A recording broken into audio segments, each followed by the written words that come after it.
আমি ডাক্তার হব, আর মাত্র কয়েকটা মাস, তারপরেই ব্যাস।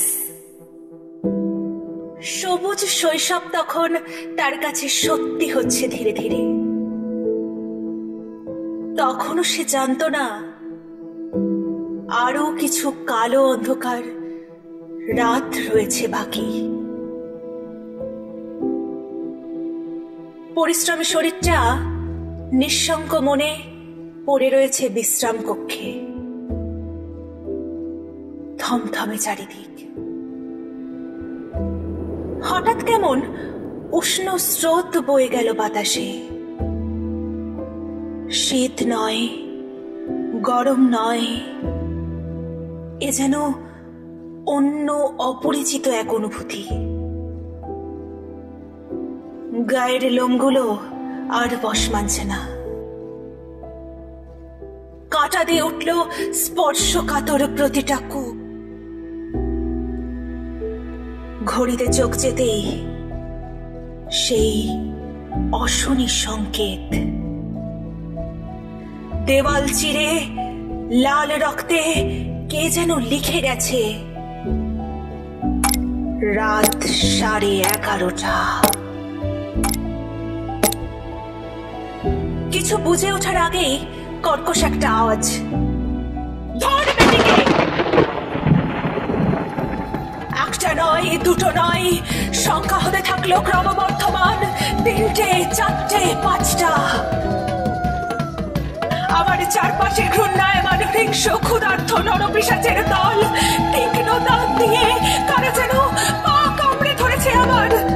মুষ্টিবদ্ধ জল্লালদের ঝগড়ার শক্তি ভাঙচুর চালাচ্ছে গোটা শরীর জুড়ে। উড়োর খাঁজে ভিন ভিন করছে একদল কালো পোকা। অপ্রতিরোধ্য ব্যথা চিরে খাচ্ছে আমার শরীরের প্রতিটা অঙ্গ প্রত্যঙ্গ, প্রতিটা কোষ, প্রতিটা গ্রন্থি। গোটা বিশ্ব জুড়ে অমানিসার ঘোর অন্ধকার নেমে এসেছে। সৃষ্টিকর্তার সমস্ত অপরাধ যেন প্রস্ফুটিত হয়েছে মমতাময়ী এই নারীর বুকে। তারা তখনও কেন থামল না মা?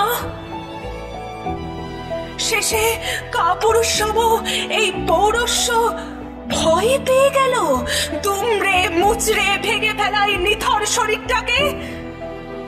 তারা দেখতে পেল না শেষ আর্তনাদে কাঁপতে থাকা হাতের আঙুলগুলোকে। তারা শুনতে পেল না মৃত মেয়েটির নিস্তব্ধ চিৎকার। বাঁচতে চাই, বাঁচতে চাই। মেয়েটি তার ক্ষত বিক্ষত শরীরের শেষ রক্ত দিয়ে অকৃতজ্ঞ শ্রাবণের বুক দিয়ে লিখে রেখে গেল, এটাই যেন শেষ চিৎকার হয়, এটাই যেন শেষ চিৎকার হয়, এটাই যেন শেষ চিৎকার হয়।